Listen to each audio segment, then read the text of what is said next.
Hello दोस्तों, wishing you a very good day ahead. तो आज की इस वीडियो में हम क्या बात करने जा रहे हैं, हम पढ़ने जाएंगे आज ग्राफिकल मेथड से इक्वेशन ऑफ मोशन को ड्राइव करना। ठीक है, लेकिन आपको पहले बता दूं, अगर आपको समझना है तो इससे पहले एक वीडियो बनाई थी मैंने, क्या ग्राफिकल रिप्रेजेंटेशन ऑफ मोशन, कैसे मोशन जितना हमने पढ़ा है, स्पीड, टाइम और डिस्प्लेसमेंट टाइम, ठीक है, कुछ भी है उसको हम कैसे रिप्रेजेंट करें ग्राफ में, वो मैंने पढ़ाया था। वहाँ पे स्लोप बताया था, उसका कहीं ना कहीं इसमें इंप्लीमेंट होगा। तो अगर आपने वो वीडियो नहीं देखा है और आपको कॉन्सेप्ट नहीं पता है तो आप प्लीज़ वो वीडियो देखना, उसके बाद ये वीडियो समझना। ठीक है, चलो फिर अब स्टार्ट करते हैं graphical representation of equation of motion. ठीक है, हमने मैथमेटिकल कर ली थी, अब करेंगे ग्राफिकल मेथड से। ग्राफिकल मेथड करने से पहले आप ये समझिए मैंने ये क्या बनाया। ठीक है, देखिए जब मैं उस टाइम आपको पढ़ा रहा हूँ इक्वेशन ऑफ मोशन, मैंने बताया होगा सारी इक्वेशन ऑफ मोशन जो तीनों हमारे पास हैं वो कहाँ पे वैलिड होती है, यूनिफॉर्म एक्सेलरेशन में। यानी कि स्पीड तो बढ़ रही है लेकिन एक कांस्टेंट रेट पे, 5 से 10, 10 से 15, 15 से 20, यानी इक्वल टाइम में इक्वल स्पीड को बढ़ने का बोलते हैं यूनिफॉर्म एक्सेलरेशन। ठीक है,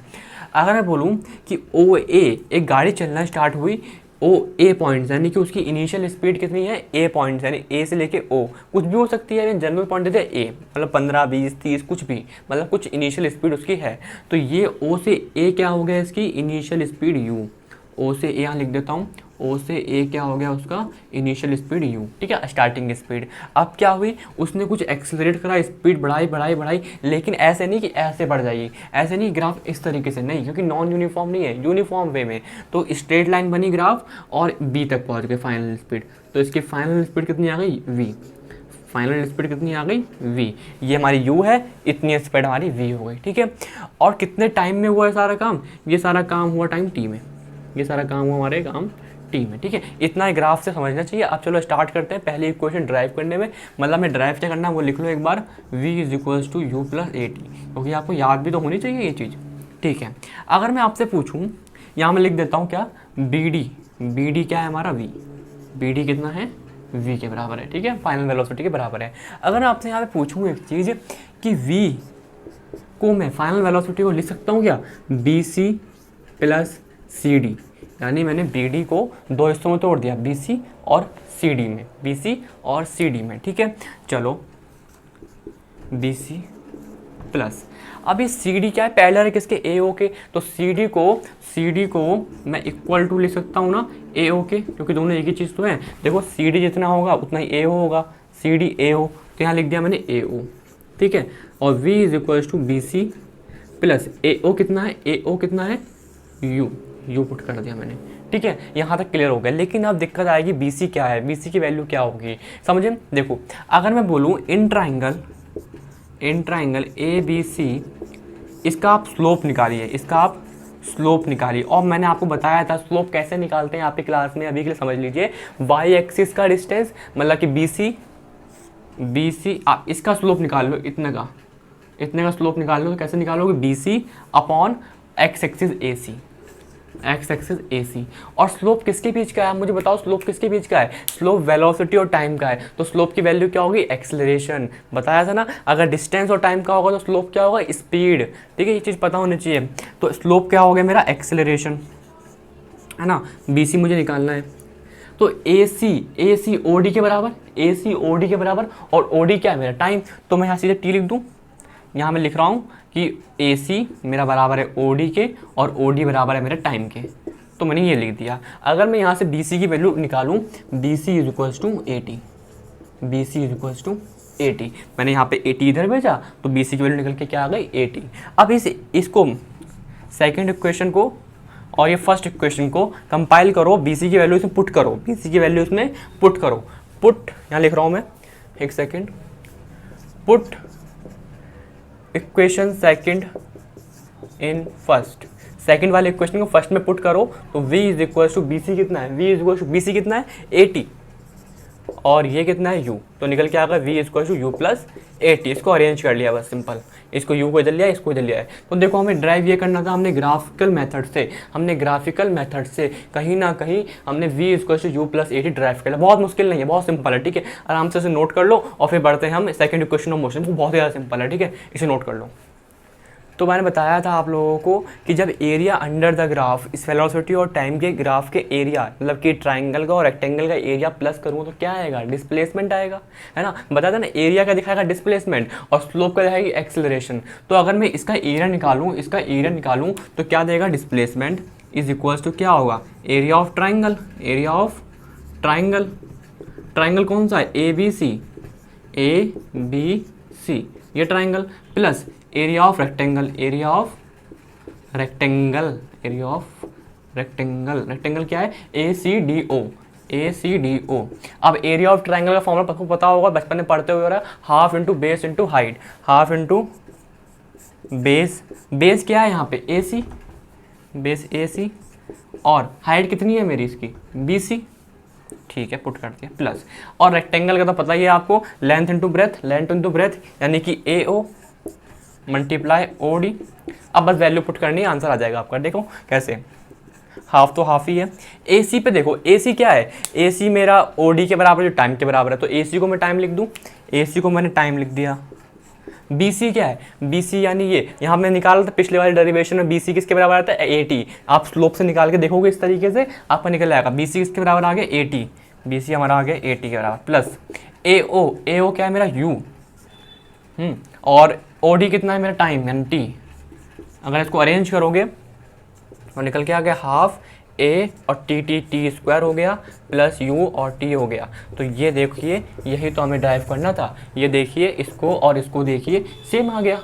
बहुत सिंपल था। क्या करा इसमें, आपने area of triangle, area of rectangle को पुट करा और जो जो इक्वेशन में दिया है उसको थोड़ा दिमाग लगाया, पुट करे वैल्यूज, थोड़ा दिमाग खोले करोगे आराम से हो जाएगा, कोई मुश्किल नहीं है।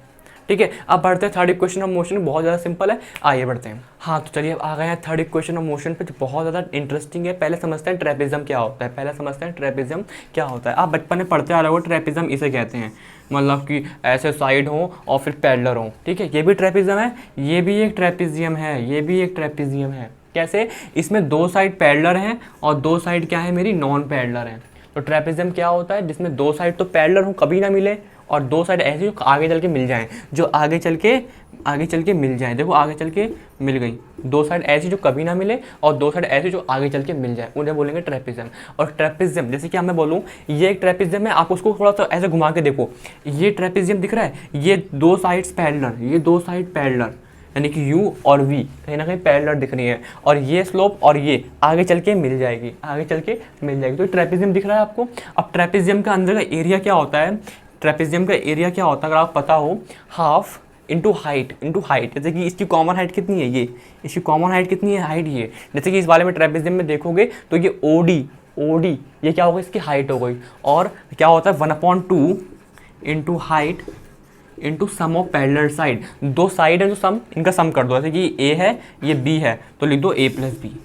समझ में आ गया कैसे निकालोगे एरिया किसी ट्रेपेजियम का फॉर्मूला, बोलो मेरे साथ, half into common height into में सम ऑफ पैरेलल साइड। तो इसे मैं रफ कर रहा हूँ फिर इसको अप्लाई करता हूँ। ठीक है, इसे मैं रफ करता हूँ फिर इसे मैं अप्लाई करता हूँ, एक सेकेंड। हाँ तो मैं क्या बोल रहा हूँ, अब मुझे इस ग्राफ का एरिया निकालूंगा तो क्या मिलेगा, डिस्प्लेसमेंट, अगेन डिस्प्लेसमेंट। पिछली बार भी करा था, पिछली बार कुछ अलग तरीके से किया था, वहाँ ट्राइंगल और रेक्टेंगल का प्लस करा था। इस बार मैं करूँगा, आंसर वही सेम आएगा, लेकिन समझना इस बार मैं क्या कर रहा हूँ, इस बार मैं एक तरीके से ट्रेपेजियम को लेके कर रहा हूँ। ट्रेपेजियम का फॉर्मूला क्या होता है, डिस्प्लेसमेंट देगा हमें half into height into sum of parallel side. ठीक है, फॉर्मूला होता है, चलो देखते हैं। डिस्प्लेसमेंट हाफ इंटू हाइट कितनी है, हाइट कितनी है OD, sum of parallel side कितनी है A O plus B D. अब तो कुछ भी नहीं करना, अब तो सिंपल सा रखना है। देखो कैसे, हाफ इंटू ओडी कितना है टाइम, ये कितना ए ओ कितना है यू प्लस बी डी कितना है मेरा वी, पुट कर दिया। अब एक बार देखो, यहाँ पे ऑब्जर्व करो कि जो मुझे निकालना है, यहाँ पे टाइम नहीं आ रहा, वहाँ पे टाइम नहीं आ रहा, लेकिन यहाँ पे टाइम आ रहा है। यहाँ पे क्या है, टाइम आ रहा है। तो ऐसे क्या करूँ, यहाँ पे टाइम हट जाए यहाँ से। तो मैं गया अपनी इक्वेशन फर्स्ट के पास, यानी कि इस वाली इक्वेशन के पास गया और यहाँ से टाइम को निकालना चाहा। देखो कैसे, v is equal to u plus a t है, आपको दिख रहा है, v is equal to u plus a t है, आई होप आपको दिख रहा होगा यहाँ पे। ठीक है, तो यहाँ से टाइम निकालो, तो u को पहले इधर भेजोगे तो क्या हो जाएगा, v माइनस का u is equal to A t, फिर a को इधर भेजो क्या हो जाएगा, v माइनस का u divide by a is equals to t is equals to t. समझ में आ रहा है?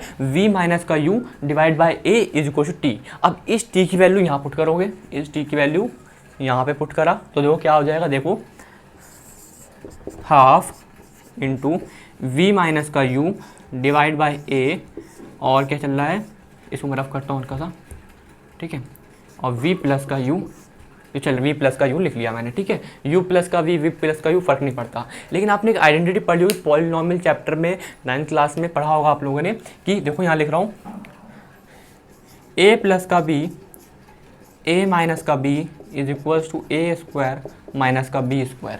ये पक्का पढ़ा होगा आप लोगों ने, नहीं पढ़ा होगा तो पढ़ लो। ऐसा होता है a प्लस बी हो रहा है, a माइनस बी हो रहा है, तो ए स्क्वायर माइनस बी स्क्वायर होता है। अगर आप यही चीज़ यहाँ पे ऑब्जर्व करो, यहाँ पे देखो v प्लस का u भी हो रहा है और v माइनस का u भी हो रहा है, तो मैं लिख सकता हूँ वी स्क्वायर माइनस का यू स्क्वायर, यस लिख सकता हूँ, ठीक है। तो देखो यहाँ मैं लिख रहा हूँ s is equals to half v square minus का u square divide by a. अब कुछ नहीं है, रीअरेंज करना है, 2 और a को इधर भेज दो, 2 और a को इधर भेज दो, तो क्या हो जाएगा, मैं लिखता हूँ, यहाँ लिखता हूँ, ठीक है,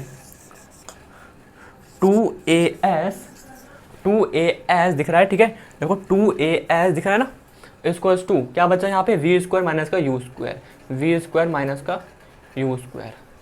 हो गया ड्राइव, हो गया, यहीं पे ड्राइव हो चुका है, वो तो मैंने अरेंज करा है, बस यहाँ पे समझ में आ गया क्या करा है। यहाँ पे स्टेप क्या लिया है, a प्लस बी और a माइनस बी की आइडेंटिटी पता है, वो मैंने यहाँ पुट कर दी और हमारा सवाल हो गया। तो हमने यार तीनों इक्वेशन ड्राइव कर लिए। आपको ऑलमोस्ट चैप्टर 1 खत्म हो चुका है। एक छोटा टॉपिक रह गया है यूनिफॉर्म सर्कुलर मोशन, उसको मैं अलग से एक वीडियो में करूंगा जिसमें मैं बताऊँ 5 से 10 मिनट में खत्म कर दूंगा यूनिफॉर्म सर्कुलर मोशन कि वहाँ पे क्या होगा, वेलोसिटी चेंज होगी, हर पॉइंट पे स्पीड कॉन्स्टेंट होगी, तो वहाँ पे अच्छा टॉपिक है, वहाँ बात करते हैं, ठीक है। तो जब तक के लिए बाय, चलो मिलते हैं अगले वीडियो में, ठीक है, टेक केयर, ओके बाय।